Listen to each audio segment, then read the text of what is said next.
তাহলে এই রাহু কেতু মঙ্গল এই তিনটি গ্রহ একসঙ্গে যদি একদম লেগে থাকে গায়ে গায়ে, তাহলে যেই জাতক জাতিকার জন্মছকে এই ধরনের যোগ তৈরি হবে, তাদের কিন্তু যে কোনো সময় পরিবেশ অনুযায়ী মারাত্মক দুর্ঘটনা বা অ্যাক্সিডেন্ট হতে পারে বা অপারেশন হতে পারে।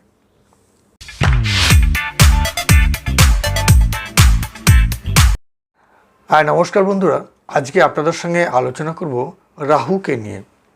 রাহু, আজ আমি আপনাদের হেডলাইন দিয়েছি যে রাহু কী না করতে পারে।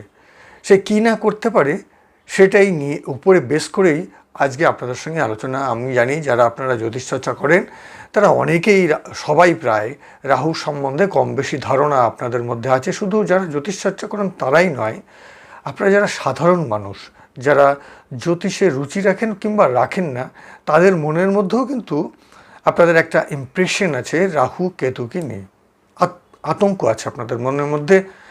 তো সেই গ্রহটি নিয়েই আজকে আপনাদের সঙ্গে আলোচনা। আমরা এখনও পর্যন্ত জ্যোতিষশাস্ত্রে ইন প্রেজেন্ট বর্তমান সময় পর্যন্ত আমরা 9টি গ্রহকে কাউন্ট করি। এই 9টি গ্রহ কিন্তু পূর্বে কখনোই ছিল না। ঋষি ভৃগু এবং ঋষি জৈমিনী এই রাহু এবং কেতুকে জ্যোতিষশাস্ত্রের বিচারের ক্ষেত্রে এই দুটো প্ল্যানেটকে এখানে অন্তর্ভুক্তি করেন, তার ফলে 9টি গ্রহতে পরিণত হয়। এখন আমাদের প্রশ্ন হচ্ছে যে এই রাহু কেমন ধরনের প্ল্যানেট? ঋষি ভৃগু এবং জৈমিনী যখনই এই রাহু কেতুকে এই গ্রহদের লিস্টে অন্তর্ভুক্ত করেন, তখনই তাদের উপরে একটি কিন্তু স্ট্যাম্প তারা মেরে দিয়েছিলেন। তারা প্রথমে বলে দিয়েছিলেন অবৈধ গ্রহ, অর্থাৎ ইংরেজিতে যাকে বলে ইললিগ্যাল প্ল্যানেট। আপনাদেরকে আমাকে নতুন করে বোঝাতে হবে না যে আপনারা জানেন যে সমাজে অবৈধ লোক, অবৈধ মানুষ, অনৈতিক মানুষ কী কী কর্মকাণ্ড বা কাজ তারা করতে পারে। তাহলে ঠিক তেমনি অবৈধ গ্রহ কী কী করতে পারে তার ছোট্ট কয়েকটি নমুনা আপনাদেরকে দিই। খুন, চুরি, ডাকাতি, ধর্ষণ, কষাই, ঘুষ, জুয়ো খেলা, উটকো ঝামেলা, অপঘাতে মরা, অশান্তি মামলা মোকদ্দমা, জরিমানা, অপবাদ, কপটতা মানে মিথ্যে কথা বলা, সবসময় সত্যির ধারে পাশ দিয়ে তারা যায় না, নগ্নতা, কুৎসিত কেশ, বেশ মানে পোশাক পরিচ্ছদে তাদের মধ্যে একটা নোংরা ভাব থাকবে, ভ্রমণশীলতা, এক জায়গায় তারা ঠিকঠাক থাকবে না, ছুটে ছুটে বেড়াবে, ঘুমোবে, ঘুষখোর, সবসময় দুঃখী, অকৃতজ্ঞ, ধ্বংসলীলা কাজ সবসময় তারা করবে, প্রতিহিংসামূলক মানসিকতা তারা থাকবে, বেশ্যাপিতে যাবে, জুয়ো খেলবে, বাইজি নাচাবে, বাইজি, ঘুষ, শেয়ারে টাকা খাটানো, অবৈধ রোজগার, বেশ্যা প্রবৃত্তি, এই যে বিভিন্ন লাম্পট্য, এই যে ব্যাপারগুলো আমরা আলোচনা করলাম, যা কিছু আমরা সমাজে সবসময় অবৈধ মদ্যপান, ড্রাগের নেশা, মন্দ মেয়ে মানুষের সঙ্গে তাদের মেলামেশা, অপযশ, মান সম্মান থাকবে না, এই যে ব্যাপারগুলো বললাম আপনাদের সঙ্গে আলোচনা করলাম, এই সব কিছুই কিন্তু রাহুর গুণ। যদিও আপনারা অনেকটাই জানেন, যারা জানেন না তারা ভালো করে বিষয়টাকে একটু মনে রাখার চেষ্টা করুন। এখন আপনাদের সঙ্গে এই রাহু অনেক কিছু করতে পারে। তার মধ্যে আমি স্পেসিফিকই কয়েকটি জিনিস নিয়ে আপনাদের সঙ্গে আলোচনা করব।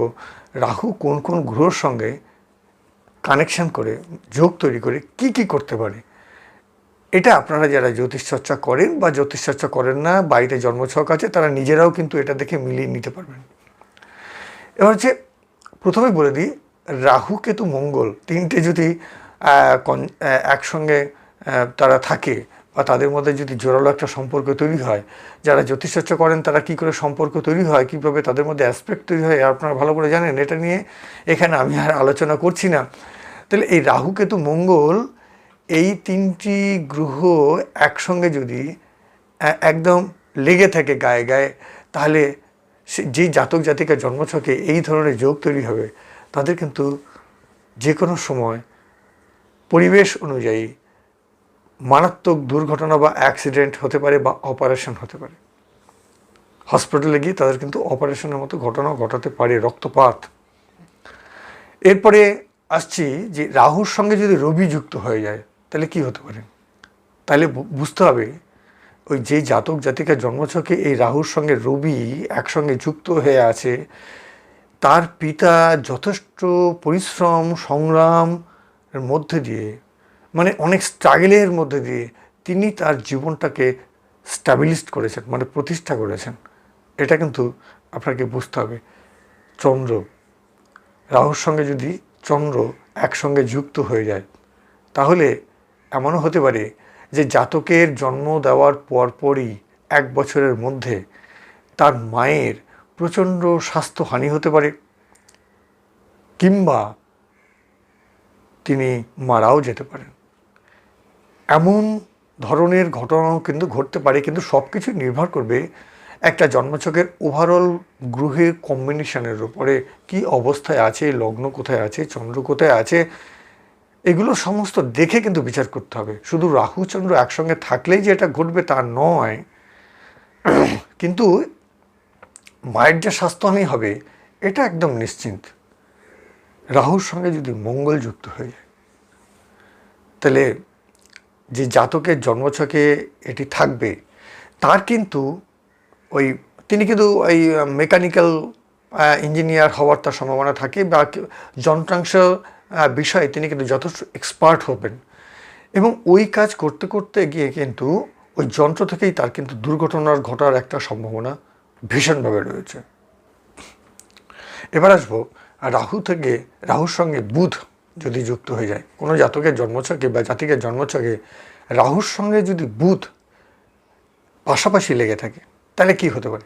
রাহু বুধ যদি পাশাপাশি লেগে থাকে তাহলে সেই সমস্ত জাতক জাতিকাদের ফটোগ্রাফি, সিনেমাটিক ব্যাপার বা সিনেমা লাইনে কাজ করবার জন্য, যেমন একটা সিনেমা তৈরি হয় সেখানে তার পেছনে ব্যাকগ্রাউন্ডে বিভিন্ন সময় টেকনিশিয়ান থাকে, ওই ধরনের টেকনিশিয়ান কিন্তু এই ধরনের জাতক জাতিকা হতে পারে।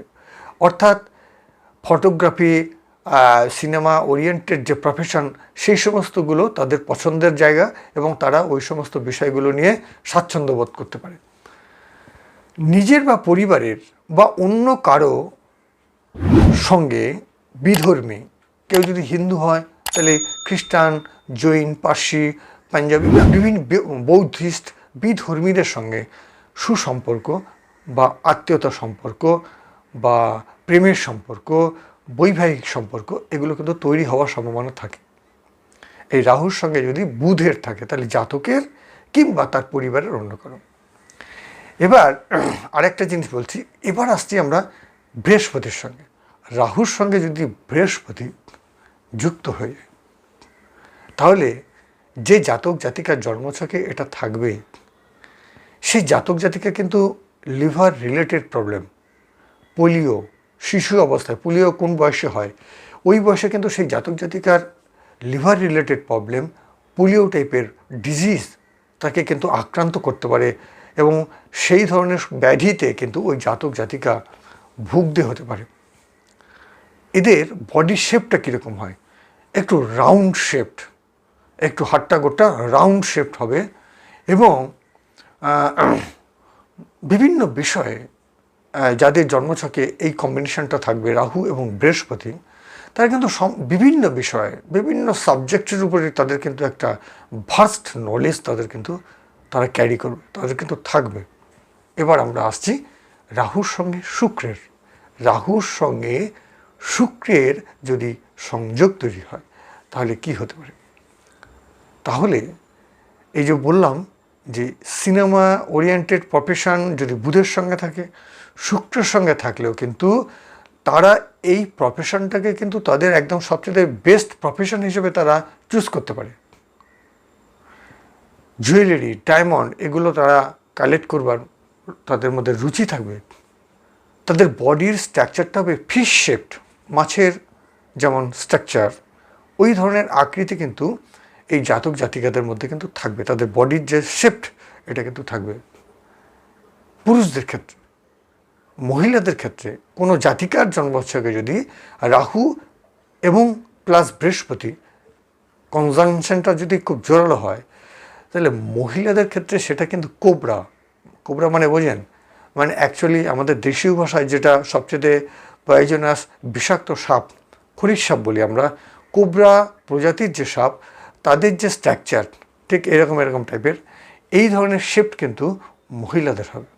তাহলে আপনারা খুব ভালো করে এটা রাহু বৃহস্পতি কোনো জাতক জাতিকা জন্মছকে আছে কি না আপনারা তাদের বডি শেপটা দেখেও কিন্তু কিছুটা ধারণা করতে পারবেন যে এর থাকতে পারে। এরপরে আমরা চলে আসব শনি। রাহুর সঙ্গে শনির যদি জোরালো সম্পর্ক তৈরি হয় বা তারা একই রাশিতে বা একইভাবে তারা যদি অবস্থান করে, তাহলে কি হতে পারে?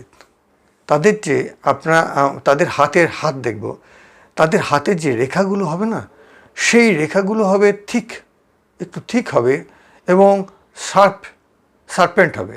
হ্যাঁ, তো আর এই রাহু যদি শনির ডিগ্রিগতভাবে আগে থাকে, তাহলে কিন্তু সেই জাতক জাতিকা 30 বছর পরই তাদের কিন্তু কর্মক্ষেত্রে তাদের স্ট্যাবিলিটিটা তৈরি হবে, তার আগে কিন্তু কখনোই নয়।